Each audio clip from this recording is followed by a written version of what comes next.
오늘 말씀은 레위기서 6장 8절에서 13절까지의 말씀입니다. 원래 이제 레위기서 1장부터 5장까지 앞서 이제 5대 제사 중에 여러 가지를 이제 보았었는데요. 그 중에 오늘은요, 보충 규례에 대한 것입니다. 그때 다 말 못했던 것들을 오늘 이제 말씀을 하시는 건데요. 그 첫 번째 시간으로 번제의 보충 규례에 대해서 6장 8절에서 13절까지 내용이 나오고 있습니다. 잠깐 이것을 보면 번제의 제물, 그러니까 상번제의 제물이죠. 저녁 해질 때부터 올려놓던 상번제 제물, 번제죠. 번제를 올려놓으면 그 제물은 언제까지 둬야 되냐면 아침까지, 그 다음날 아침까지 둬야 했었습니다. 번제단의 불은 계속해서 꺼지지 않고 타도록 하게 하셨습니다. 제사장의 복장 규례도 나오는데 단 위에 죄를 치울 때는 세마포의 긴 옷을 입었어야 됐어요. 그런데 타고 남은 죄를 버릴 때는 그 옷을 갈아입고 평상복을 입고 나갔어야 했었습니다. 그리고 제단 위의 불은 꺼지지 않도록 정말로 주의하라고 또 한 번 더 말씀을 하시는 것입니다. 우리 12절, 13절 한번 읽어볼까요? 시작. 제단 위의 불은 항상 피워 꺼지지 않게 할지니 제사장은 아침마다 나무를 그 위에서 태우고 번제물을 그 위에 벌려놓고 화목제의 기름을 그 위에서 불사를 지며 13절에 또 합니다. 나옵니다. 시작. 불은 끊임없이 제단 위에 피워 꺼지지 않게 할지라. 근데 이것만 나온 게 아니에요. 9절도 한번 볼까요? 9절 시작. 아론과 그의 제사장에게 명령하여 이르라. 번제의 규례는 이러하니라. 번제물은 아침까지 제단 위에 있는 석식 위에 두고 제단의 불은 그 위에서 꺼지지 않게 할 것이요. 자, 제단 위에 불은 꺼지지 않게 하라는 건 지금 이 짧은 8절에서 13절에서 몇 번 나왔습니까? 3번이나 나왔죠. 3번이나 나온 거예요. 그건 뭐예요? 한 번 하고 2번 하면 강조죠. 그러면 3번 하면 뭘까요? 확실해야죠. 너희는 절대 이건 잊어서는 안 된다. 너무너무 중요하니까 3번이나 말씀을 하시는 거예요. 이것은 뭘 의미하냐면 오늘날 교회 안에 성령의 불이 꺼지지 않고 계속 타올라야 한다는 것을 말씀하시는 거예요. 그래야 하나님의 일을 감당할 수 있다는 것입니다. 교회는요, 그리스도의 몸으로 예수님께서 하신 사역을 본받아서 이 땅에서 복음도 전해야 되고, 그죠? 또 하나님의 나라를 세워가야 되고, 그죠? 그런 사명들을 감당해야 되는 거예요. 그런데 교회가 그런 사명들을 감당할 힘이 어디에서 나오겠습니까? 오직 성령의 힘밖에 없는 거예요. 기도를 통해서, 그죠? 또 말씀을 통해서 하나님으로부터 얻는 그 성령의 힘 외에는 방법이 없는 거예요. 인간적인 거 얼마 못 갑니다. 열정은 식습니다. 그러나 오직 뭐예요? 성령의 힘으로 하나님의 일들을 감당한다는 것이에요. 성령의 역사하심과 능력이 함께하지 않으면요, 교회도 영적 사역 감당 못합니다. 못하는 거예요. 우리 교회 안에도 성령의 불길이 살아있기를 축원합니다. 꺼지지 않기를 축원합니다. 교회는요, 본질적으로 성도님들 한 사람 한 사람을 의미해요. 예배당이 교회가 아니고 뭐예요? 우리 한 사람 한 사람이 교회라는 것입니다. 그래서 우리 내면에 또 우리의 심령에 성령의 불이 일어나고 꺼지지 않도록 여러분 힘쓰셔야 합니다. 아침까지 두는 제물은 전날 저녁 해질 무렵부터 드린 제물, 상번제거든요. 이스라엘은요, 저녁에만 드린 게 아닙니다. 번제는 뭐예요? 아침에도 드렸어요. 그럼 번제는 언제 드린 거예요? 아침과 저녁 2번 드린 거예요. 그래서 24시간 꺼지지 않게 한 거예요. 아침, 저녁. 이 얘기는 뭐냐면 이스라엘 백성들에게 있어서 이 번제, 이 예배, 제사가 얼마나 큰 비중을 차지했는지 모른다는 거예요. 꺼지지 않게 그냥 계속 하라는 거예요. 오늘날 새벽 예배부터 저녁 기도회까지 그런 것들을 의미한다는 것이죠. 예배가 회복되고 예배의 은혜를 받아야 심령이 회복이 됩니다. 각자가 성령의 불을 받게 되는 거예요. 이런 성령의 불을 받은 성도 한 사람 한 사람이 모이면 어떤 일이 벌어집니까? 부흥이 일어납니다. 그것이 부흥이에요. 숫자가 아닙니다. 아침 저녁으로 상번제를 드린 것은 자신들을 출애굽시켜 주시고 적들로부터 지켜주신 하나님, 가나안을 향하여 인생의 길을 인도하신 하나님께 대한 감사의 표현입니다. 하루를 감사의 예배로 시작하고 저녁에 하나님께 대한 감사로 끝을 맺는다는 거죠. 감사로 시작해서 뭘로 끝나는? 감사로 끝나는 거예요. 사랑하는 성도 여러분, 불평하고 원망하는 것보다 오히려 감사할 때 하나님으로부터 더 큰 은혜와 복을 받는다는 것을 여러분 기억하시기 바랍니다. 이것도 부족하고 저것도 부족하고 우리 교회는 이것도 안 되고 누구는 마음에 들고 누구는 안 들고 이렇게 불평하고 원망하는 사람보다 작은 것 하나라도 감사하는 사람에게 자발적으로 더 많은 것을 주고 싶은 것이 사람의 마음이고 하나님의 마음이랍니다. 감사가 회복되면, 예배가 회복되면 성령의 충만한 성령의 불로 은혜 입으실 줄 믿습니다. 아침 저녁으로 매일 번제를 빠지지 않고 드린다는 것은요, 하나님 앞에 감사의 표현인 동시에 그 번제 본연의 의미인 온전한 헌신과 충성을 의미한다는 거예요. 이것은 어떤 상황이나 형편에 처하든지 변함없이 하나님 앞에 헌신하고 변함없이 충성해야 된다는 거예요. 그런데 그 변함없이 헌신하고 충성하다 보면 끊임없이 한다.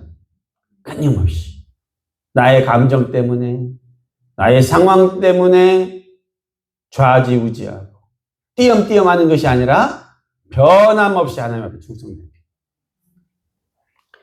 오늘날 많은 성도님들이 변함없이 하나님 앞에 헌신과 충성을 드리지 못하는 이유, 원망하고 포기하는 이유는 은혜 받을 때는 충성하고 헌신해요. 그러다가 시험에 들거나 고난이 찾아오거나 힘들어지면 또 신앙이 나태해지면 하나님을 찾는 거나 헌신하는 것을 소홀히 하게 되죠. 충성되지 못한 모습이 나오게 된다는 거예요. 흔들리는 모습이 나온다는 거예요. 저는요, 감사하게도, 저는 이거 감사하다고 생각해요. 정말로. 그때는 힘들었죠. 감사하게도, 한 교회에서, 여러 교회를 다녔지만, 한 교회에서 부교역자 생활을 6년을 한 적이 있는데, 그 섬기는 동안 그 교회에서 분쟁과 싸움이 처음 일어난 것부터 끝나는 것까지 다 봤어요. 몇 년 동안? 6년 동안. 그것이 얼마나 주의 몸된 교회와 성도들의 영혼과 마음에 큰 상처를 주는지 저는 봤어요. 저도 상처를 입었고, 그래서 그 안에서. 주일에 사람들이 다 모여서 예배를 드리는 게 기쁨이고 축제가 돼야 되는데, 사람들이 모이면 불안한 거예요. 왜? 일이 터질까 봐. 파가 갈려 있으니까. 오늘 싸우면 장난이 아니게 싸우니까. 오늘은 주일날 가면서 오늘 일 생기면 안 되는데, 이런 마음으로 가는 거예요. 마치 지옥불로 들어가는 것 같아요. 교회로 가는데 불구덩이 속으로 들어가는 느낌인 거예요. 불안한 마음으로 예배를 드려요.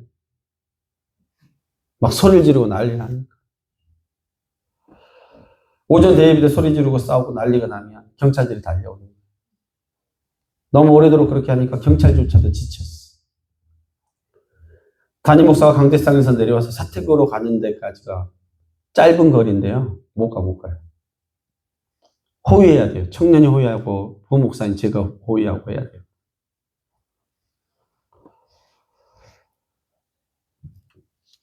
한 번은 예배당에 갇혔고 나가지도 못했어요. 반대파들이 막고 있어가지고.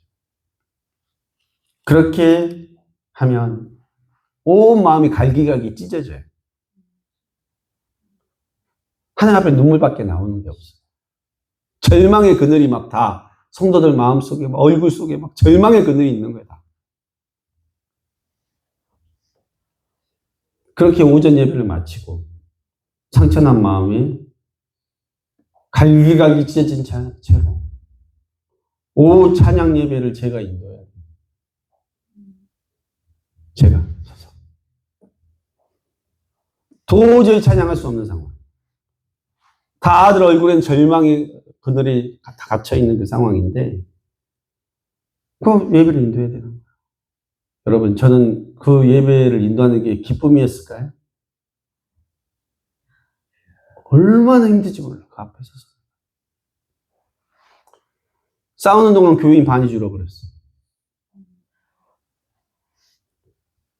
마지못해 장의자에 앉아있는 사람들도 마지못해 앉아있는. 그런데 그분들을 모시고 찬양으로 성소 앞에 나아가는 것을 6년을 했습니다. 6년을 했다니까요. 그때 다른 찬양 못해요. 찬양할 수가 없어. 오직 십자가의 예수, 우리를 위해 죽으신 예수 외에는 찬양할 수가 없는. 그런데 그렇게 도망가고 피하고 싶은 순간에도 변함없이 자리를 지키고 하나님을 예배하니까 찬양한 중에 회복이 돼버려요. 그러니까 담임 목사님이 와서 설교할 수 있는 거예요. 안 그러면 설교 자체가 될 수가 없는 상황. 그런데 예수 그리스도를 찬양하니까 마음들이 회복이 돼요.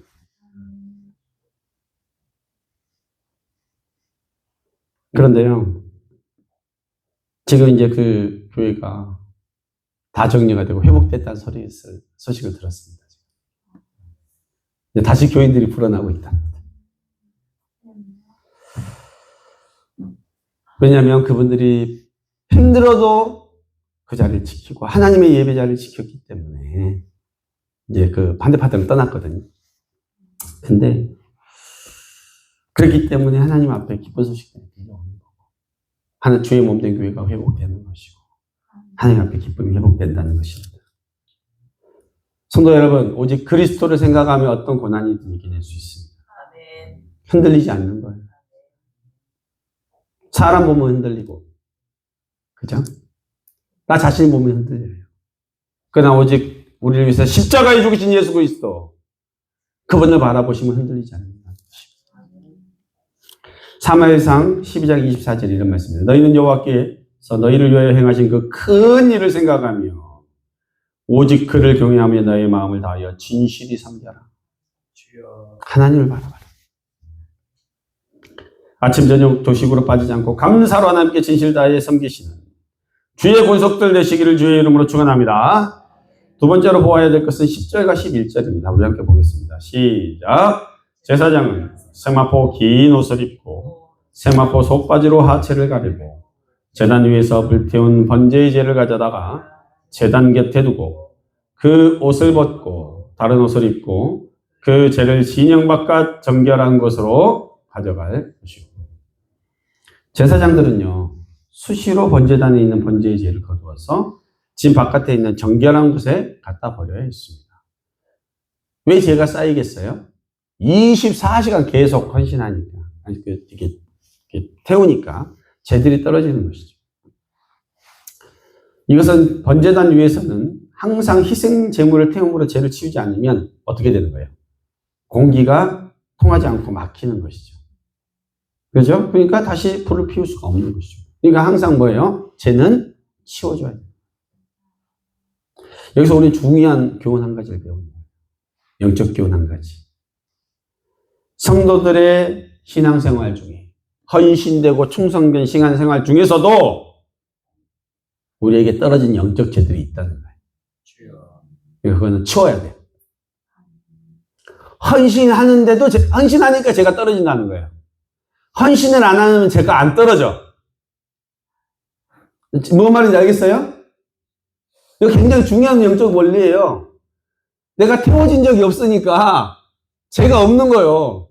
근데 뭐예요? 헌신했으니까 제가 떨어지는 거예요.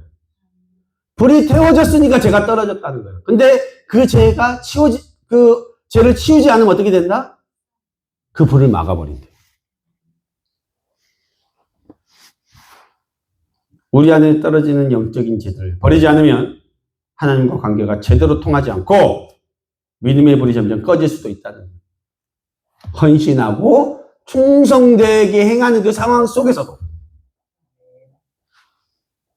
성도님들의 신앙생활에서 하나님과 바른 관계를 방해하고 믿음의 불을 꺼지지 않게 하는 그 죄는 뭡니까? 바로 우리들의 죄라는 거예요.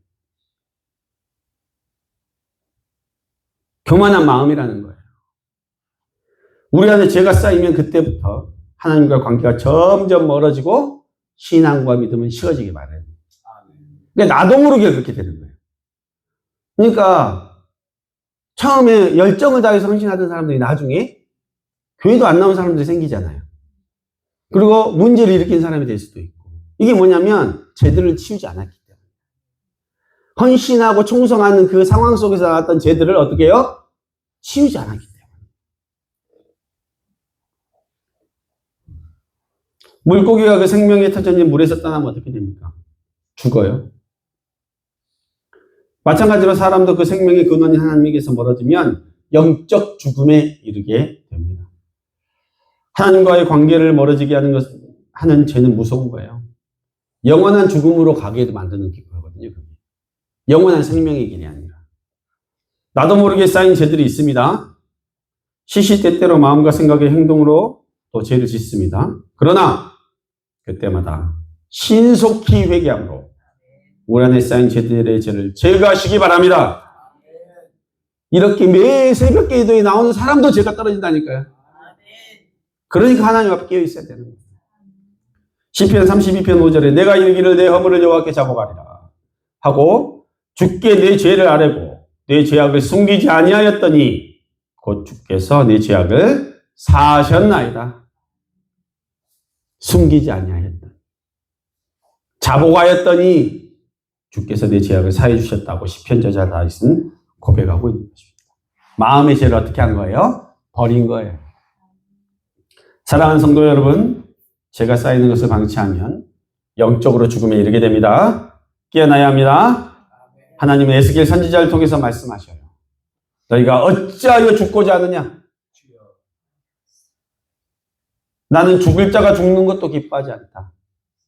마땅히 죽어야 될 사람이 죽은 것도 나는 기쁘지 않아. 그러니 너희는 스스로 돌이키고 살아라. 이렇게 말씀하세요. 우리 찾아보시죠. 중요한 말씀입니다. 에스겔서 18장. 에스겔서 18장 31절에서 32절. 에스겔서.